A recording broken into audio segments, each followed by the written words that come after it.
Harrison here with a drumming hot topic for you. Today we're going to talk about whether you need to invest in microphones or not. Now, when I grew up, the first band I was in, the only thing that was mic'd was the vocals.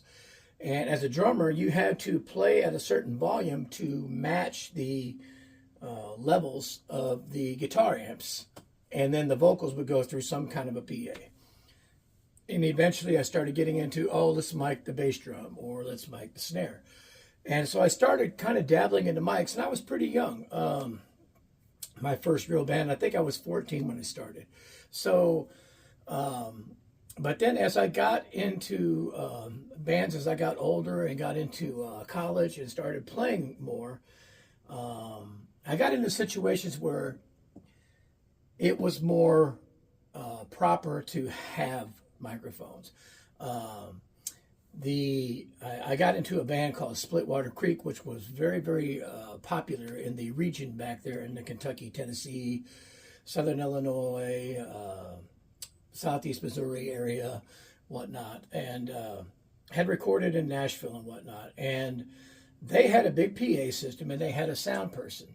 And so that was the beginning of me getting more and more into miking, because they traveled and played and were going for more of miking everything, miking the amps. And then again, I think there I was doing more of a possibly a kick and overhead to start with, and then got into more of starting to get more and more mics and investing more into that kind of a scene.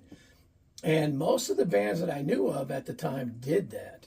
I don't think in the area that I was in, which was the West Kentucky area, that there was a lot of individual sound companies that would do regular performances or regular gigs. They might do big gigs or bring in sound companies, but for people that were just traveling and playing weekends and clubs and stuff like that or whatever, you didn't rent out the sound equipment. So everybody had their own PAs and stuff. And so I kept growing up and getting into more and more bands, and found it a necessity to have them. So I invested.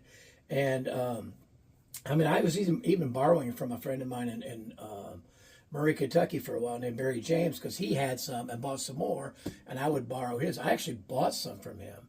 And that's where I got my first Audix D12E. Since then, I have sold that mic, and I got some 57s and whatnot. And I went through a whole process of the mic stands were going to be a problem. I got the clip-on ones. I got the studio. I think they were made by AKG. It looks like I call it a squirrel cage, but it supports the mic sustained in the middle of it, so it doesn't pick up vibrations and stuff. And I did all this kind of stuff for a long time. And then when I moved to Idaho, I got into a band called Redstone and played a lot and just kept moving up, getting more and better quality microphones and whatnot.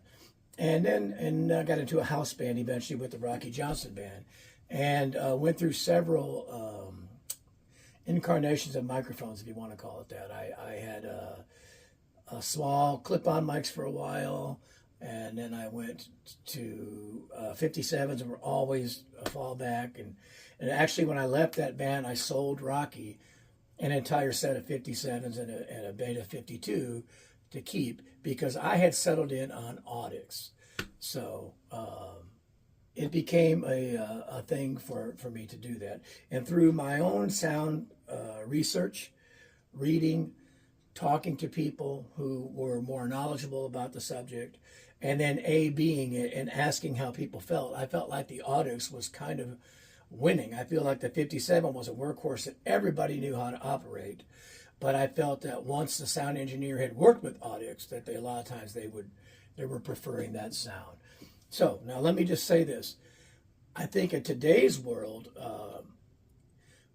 there are always people that are going to play in bands and they're going to go out there. Now there are a lot of companies that you can hire nowadays, but anytime you do that, you're cutting into your bottom dollar. Now if you're touring, and a lot of places you may go, they may provide that, but it's never free. It's going to cost you. And then some bands will just have it in a rider. You have to provide this.